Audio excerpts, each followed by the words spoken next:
অধ্যাপক আবু সাইদের লেখা ফ্যাক্টস অ্যান্ড ডকুমেন্টস বঙ্গবন্ধু হত্যাকাণ্ড বইটিতে দেখা যায় 1981 সালের 21শে মে সেনাবাহিনীর 3 জন সাবেক সদস্য জাতীয় প্রেস ক্লাবে আয়োজিত এক সাংবাদিক সম্মেলনে বলেন, 1975 সালের 15 আগস্ট তারিখের সামরিক অভ্যুত্থান এবং সপরিবারে শেখ মুজিব হত্যার ব্যাপারে জাতীয় সমাজতান্ত্রিক দল জাসদ এবং বর্তমান ডেমোক্রেটিক লীগে যোগদানকারী আওয়ামী লীগের তৎকালীন গ্রুপ দায়ী।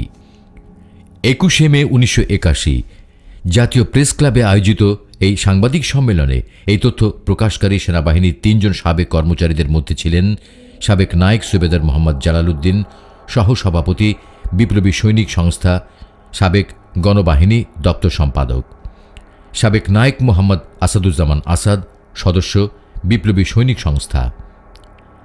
তারা সংবাদ সম্মেলনে উল্লেখ করেন, 1974 সালের জুন মাসে আনুষ্ঠানিকভাবে গঠন করা হয় বিপ্লবী গণবাহিনী ও বিপ্লবী সৈনিক সংস্থা। বীরোত্তম কর্নেল তাহের হলেন সৈনিক সংস্থার প্রধান। জাসদের তরফ থেকে যোগাযোগের দায়িত্বে থাকলেন হাসানুল হক ইনু।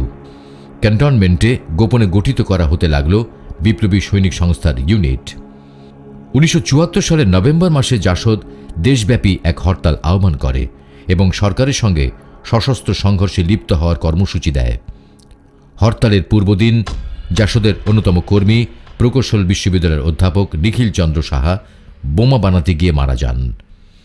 তার নামানুসারে এই বোমার নাম রাখা হয় নিখিল বোমা। 1975 সনের জানুয়ারি মাসে শেখ মুজিব বাকশাল গঠন করেন এবং অন্যান্য সকল রাজনৈতিক দলকে নিষিদ্ধ ঘোষণা করা হয়।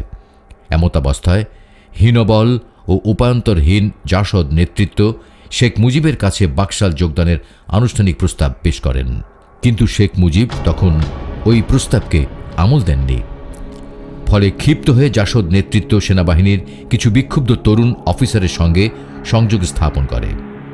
তাদের সঙ্গে মিলে গড়ে তোলা হয় বিপ্লবী ফোরাম। এই ফোরামের ঘন ঘন বৈঠক বসতে থাকে এখানে সেখানে। গুলশানের এক বাড়িতে বসে নির্ধারিত হয় অভ্যুত্থানের নীল নকশা। সেই বৈঠকেই জাসদের পক্ষ থেকে শেখ মুজিবকে সপরিবারে হত্যা করার প্রস্তাব প্রদান করা হয়। এই নীল নকশা মোতাবেকই 1975 সালের 15 আগস্ট শেখ মুজিবুর রহমান সপরিবারে নিহত হন।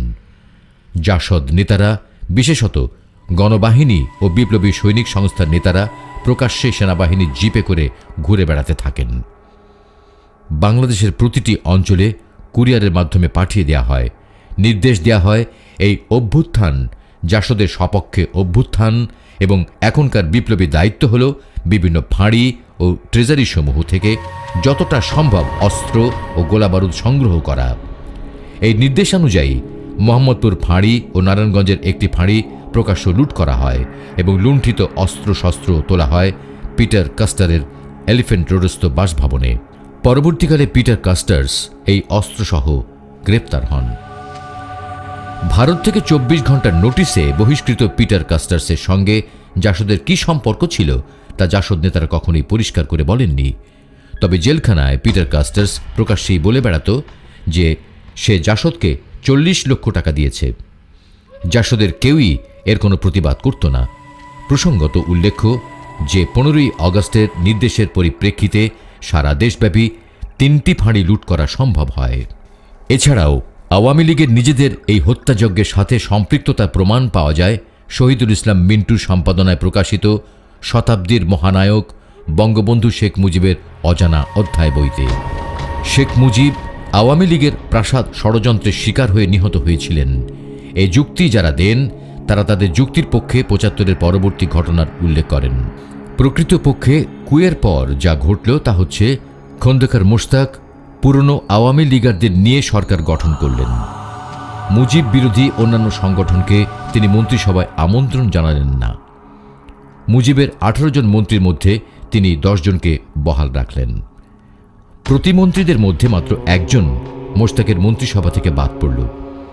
পূর্ণ মন্ত্রীদের মধ্যে একমাত্র আবু সাইদ চৌধুরী বাদে 9 জনই বাকশালের নির্বাহী পরিষদ বা কেন্দ্রীয় কমিটির সদস্য ছিলেন। মোশতাকের মন্ত্রিসভায় আওয়ামী লীগ নেতাদের একক অন্তর্ভুক্তি প্রাসাদ ষড়যন্ত্রের ফল। এরা শেখ মুজিবের বাকশাল গঠন মেনে নিতে পারেননি। একটি তথ্যে জানা যায় আওয়ামী নেতাদের একটি অংশ, যাদের মধ্যে ছিলেন ওবায়দুর রহমান, নুরে আলম সিদ্দিকী, নুরুল ইসলাম মঞ্জু, তাহিরউদ্দিন ঠাকুর, শাহ মোয়াজ্জেম হোসেন বাকশাল গঠনের পর এক গোপন বৈঠকে মিলিত হয়ে বাকশাল বিরোধিতার সিদ্ধান্ত নেন। এই সূত্রের মতে অভ্যুত্থানকারীদের সাথে এইসব নেতাদের যোগাযোগ ছিল।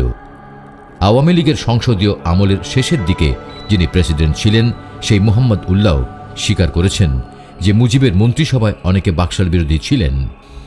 শেখ মুজিবের মন্ত্রীদের অন্যতম সদস্য ও বাকশাল কেন্দ্রীয় কমিটির সদস্য অধ্যাপক ইউসুফ আলী এক সাক্ষাৎকারে বলেছিলেন, অভ্যুত্থানকারী মেজরদের অন্যতম মেজর ডালিম তৎকালীন ভাইস প্রেসিডেন্ট সৈয়দ নজরুল ও কামরুজ্জামানকে ক্ষমতা গ্রহণ করার আহ্বান জানিয়েছিলেন। ব্যাপারটি যদি সত্যি হয় তবে ভাবতে অবাক লাগে যে সৈয়দ নজরুল ও কামরুজ্জামানের মতো ঘনিষ্ঠ ব্যক্তিরা কেন শেখ মুজিবকে কথাটা খুলে বলেননি। এর সঠিক ব্যাখ্যা এখন আর পাওয়া সম্ভব নয়, কেননা এদের অধিকাংশ এখন বেঁচে নেই। অধ্যাপক ইউসুফ আলী মিথ্যা তথ্য পরিবেশন করবেন এটা ভাবা না গেলেও ঘটনাটি অধিকাংশ মানুষকে অস্বস্তিতে ফেলে দেয়। 91 জুলাই মাসে কর্নেল ফারুক বলেছেন, প্রয়োজনে তিনি হাটে হাঁড়ি ভেঙে দেবেন। তাহলে কি কর্নেল ফারুক আওয়ামী লীগ নেতাদের একটা অংশের সাথে তার পূর্ব যোগাযোগের ইঙ্গিত দিয়েছিলেন? কর্নেল অবসরপ্রাপ্ত সাফায়েত জামিলের লেখা 71-এর মুক্তিযুদ্ধ, রক্তাক্ত মধ্য অগস্ট ও ষড়যন্ত্রময় নভেম্বর বইতে 15 অগস্টের অভ্যুত্থানকারীদের সঙ্গে এরশাদের ঘনিষ্ঠতা ও তাদের প্রতি সহমর্মিতা লক্ষণীয়। পরবর্তী সময়ের দুটো ঘটনা এ প্রসঙ্গে উল্লেখ করা যেতে পারে। কর্নেল সাফায়েত জামিলের বর্ণনায় প্রথমটি খুব সম্ভবত মেজর জেনারেল জিয়ার সেনাপ্রধানের দায়িত্ব নেয়ার পরবর্তী দ্বিতীয় দিনের ঘটনা। আমি সেনাপ্রধানের অফিসে তার উল্টো দিকে বসে আছি। হঠাৎ করেই রুমে ঢুকলেন সদ্য পদোন্নতিপ্রাপ্ত ডেপুটি চিফ মেজর জেনারেল এরশাদ। এরশাদের তখন প্রশিক্ষণের জন্য দিল্লিতে থাকার কথা। তাকে দেখা মাত্রই সেনাপ্রধান জিয়া বেশ রূঢ়ভাবে জিজ্ঞেস করলেন, তিনি বিনা অনুমতিতে কেন দেশে ফিরে এসেছেন? জবাবে এরশাদ বললেন, তিনি দিল্লিতে অবস্থানরত তার স্ত্রীর জন্য একজন গৃহভৃত্য নিতে এসেছেন। এই জবাব শুনে জিয়া অত্যন্ত রেগে গিয়ে বললেন, আপনার মতো সিনিয়র অফিসারদের এই ধরনের লাগাম ছাড়া আচরণের জন্য জুনিয়র অফিসাররা রাষ্ট্রপ্রধানকে হত্যা করে দেশের ক্ষমতা দখলের মতো কাজ করতে পেরেছে। জিয়া তার ডেপুটি এরশাদকে পরবর্তী ফ্লাইটেই দিল্লি ফিরে যাওয়ার নির্দেশ দিলেন। তাকে বঙ্গভবনে যেতেও নিষেধ করলেন। এরশাদকে বসার কোনো সুযোগ না দিয়ে জিয়া তাকে একরকম তাড়িয়েই দিলেন।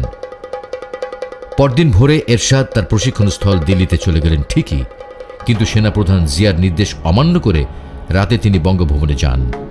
অনেক রাত পর্যন্ত তিনি সেখানে অবস্থানরত অভ্যুত্থানকারীদের সঙ্গে বৈঠক করেন। এর থেকেই মনে হয় এরশাদ আসলে তাদের সঙ্গে সলা পরামর্শ করার জন্যই ঢাকা এসেছিলেন। দ্বিতীয় ঘটনাটি আরও পরের। জিয়ার শাসন আমলের শেষের দিকের কথা। ওই সময় বিদেশে অবস্থিত বাংলাদেশের বিভিন্ন দূতাবাসে কর্মরত 15 অগস্টের অভ্যুত্থানকারী অফিসাররা গোপনে মিলিত হয়ে জিয়া সরকারকে উৎখাত করার ষড়যন্ত্র করে। এক পর্যায়ে ওই ষড়যন্ত্র ফাঁস হয়ে গেলে তাদের সবাইকে ঢাকায় তলব করা হয়। সম্ভাব্য বিপদ আঁচ করতে পেরে চক্রান্তকারী অফিসাররা যার যার দূতাবাস ত্যাগ করে লন্ডন সহ বিভিন্ন জায়গায় রাজনৈতিক আশ্রয় নেয়। এদিকে বাংলাদেশে সেনাবাহিনীতে কর্মরত কয়েকজন সদস্য একই অপরাধে অভিযুক্ত হয়ে বিচারের সম্মুখীন হন। আরও অনেকের সঙ্গে লেফটেন্যান্ট কর্নেল দিদারের 10 বছর এবং লেফটেন্যান্ট কর্নেল নুরুন্নবী খানের 1 বছর মেয়াদের কারাদণ্ড হয়। প্রধান আসামিরা বাংলাদেশের সরকার ও আইনকে বৃদ্ধাঙ্গুলি দেখিয়ে বিদেশে নিরাপদে অবস্থান করছিল। ওই বিচার তাই একরকম প্রহসনেই পরিণত হয়। পরবর্তীকালে জেনারেল এরশাদ রাষ্ট্র ক্ষমতায় আসার পর অভ্যুত্থানকারীদের মধ্যে যারা চাকরি করতে চেয়েছিলেন, এরশাদ তাদেরকে পররাষ্ট্র মন্ত্রণালয়ের চাকরিতে পুনর্বহাল করেন। দ্বিতীয়বারের মতো পুনর্বাসিত হল 15 অগস্টের অভ্যুত্থানকারীরা। পোস্টিং নিয়ে তাদের অনেকে বিভিন্ন দূতাবাসে যোগ দেয়। শুধু পুনর্বাসনই নয়, এরশাদ অগস্ট অভ্যুত্থানের সঙ্গে জড়িত উল্লিখিত অফিসারদের কর্মস্থলে বিনা অনুমতিতে অনুপস্থিতকালের প্রায় 3 বছরের পুরো বেতন ও ভাতার ব্যবস্থাও করে দেন। বাংলাদেশের মানুষ আজ বিস্ময়ে তাকিয়ে দেখছে, যারা সেদিন বঙ্গবন্ধু হত্যার সাথে, ছোট্ট শিশু রাসেল হত্যার সাথে প্রত্যক্ষ বা পরোক্ষভাবে যুক্ত ছিল, অথবা হত্যার পর যাদের ট্যাঙ্কের উপর দাঁড়িয়ে প্রকাশ্যে উল্লাস করতে দেখা গেছে, তারাই আজ বঙ্গবন্ধু কন্যা শেখ হাসিনার কোলে আশ্রিত। অথচ যে গুটি কয়েক লোক সেদিন এই হত্যার প্রতিবাদ করেছিল, যেমন বঙ্গবীর কাদের সিদ্দিকী, আজ নিগৃহীত।